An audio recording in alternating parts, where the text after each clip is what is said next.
Hi everyone, it's book launch day.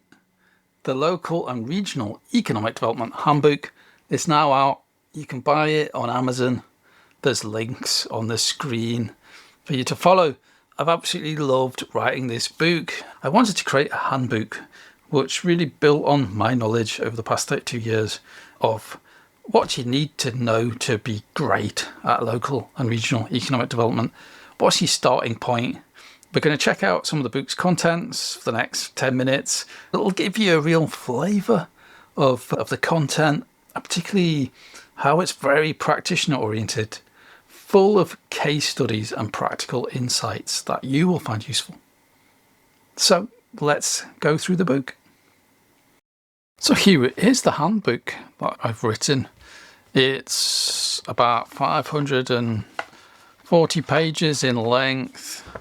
It's very much aimed at practitioners. It's written with academic references and references to policies, evaluation and evidence, but it's very much structured around how a practitioner would think about local and regional economic development. And that's in terms of the functions that economic development practitioners deliver. So let's just have a quick look through it. I've got some great testimonials up front by some notable experts and practitioners in the UK and internationally. I asked them to review early copies of the book and if they thought it was any good to give me a testimonial. I've got people such as Professor Pete Tyler from the University of Cambridge, Professor Duncan McLennan from the University of Glasgow, Adam Breeze, international inward investment expert, if you've heard of him. Sami Maroom, international innovation professor based in Dubai. Sarah Murray, who leads the 4th Green Freeport. Ben Gardner, who's chief operations officer and director at Cambridge Econometrics. So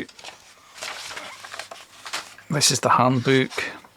And I give a bit of background on why did I write it. I think the main reason is I've been working in this field for 32 years.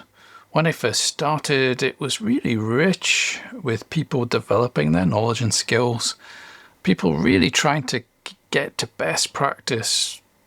When I worked in the field, other practitioners, they would look internationally for examples of good practice or how other cities or regions had tackled certain challenges or opportunities.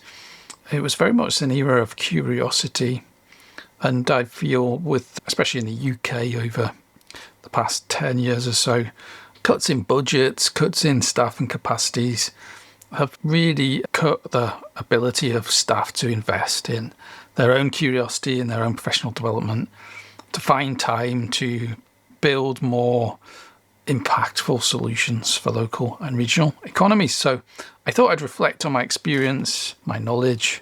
I've been fortunate to work across many localities and regions, and I just wanted to bring that into a book to be a compendium and handbook for the modern economic development practitioner. What are the key functions, principles, lessons, and what can we learn from practice in the UK and the rest of the world? Yeah. And it's really structured, as I said, around the practical functions of economic developers. We start out, of course, with the rationale. Why do we promote or deliver local and regional economic development? I introduce the functions. We talk about some of the framing of megatrends that local and regional economies do not operate in isolation. And I lay down some of the fundamentals about essential economic concepts that you really need to know to get the most out of the book. And it's all written in a very easy to understand way. And then I talk about some of the functions of policy, strategy, use of evidence and intelligence for informed decision making, economic development theories, which are help with a toolkit of being able to understand why local and regional economies behave or appear as they do. Why do they have certain characteristics? Why do they have certain problems? And then I move on to part 2, which is really economic development functions as the average practitioner would understand them. Industrial development, entrepreneurship, inward investment and investment attraction, innovation, education and skills, economic participation, employment, unemployment, poverty and inequality, place infrastructure and real estate, and then a chapter on low carbon, climate change and sustainability. I'm going to show you a few chapters just to illustrate the type of content we have. Probably start with essential economics. There's a lot of coverage of key concepts, but every chapter has summaries like this, which just pulls it together in a neat table. And I should say that another key aspect of this book is every aspect or concept is drawn into case studies. For example, the economic concept of opportunity cost, which is the next best alternative to a choice you make. And there's a case study of how opportunity cost has been used to, for example, to decide what to do with the Boston Rose Kennedy Greenway.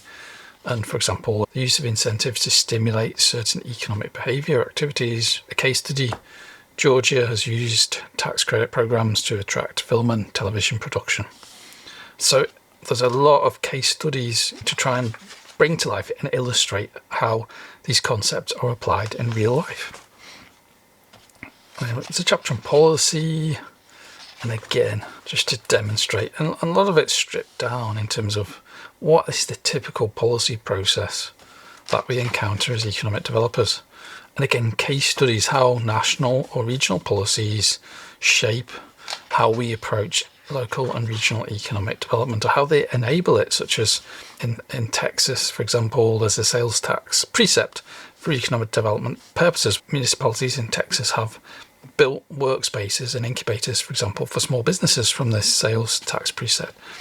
So moving on through the book, we'll see we've got a whole section on strategy, and this is the typical process.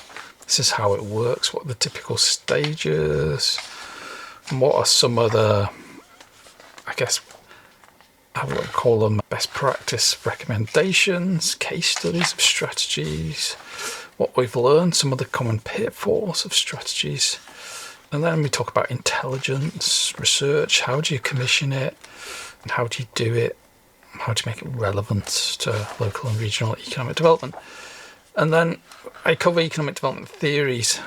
I think this is because it's really the toolkit to help you understand economic change and how to explain why your local and regional economy has the characteristics it does or faces the challenges that it does today.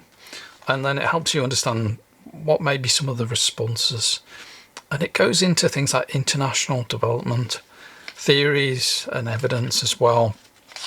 And also we talk about this amazing book, The Rise and Fall of Urban Economies, which applied a lot of economic development theories to try and explain why San Francisco and Silicon Valley and Los Angeles, even though they had similar starting points in the 1950s, their economic trajectories have been very different since then. It's a great book that tries to understand the causality for why these two urban areas have had very different economic trajectories. And then move into practice. We move into economic industrial development and clusters. And again, it's a similar pattern. What are the key principles? What are some of the key case studies that we can learn from? Enterprise entrepreneurship, a similar pattern, key case studies, key concepts. Innovation, and then chapters on education and skills, economic participation, employability and unemployment. Lots of case studies there of how to deal with employability, how different localities have implemented it. A chapter on poverty and inequality, because that's a defining feature of local and regional economic development. When we look at how spatially uneven poverty is, it's a very localized issue that we often have to deal with at a local level. And again, plenty of principles, case studies, insights, and practical lessons.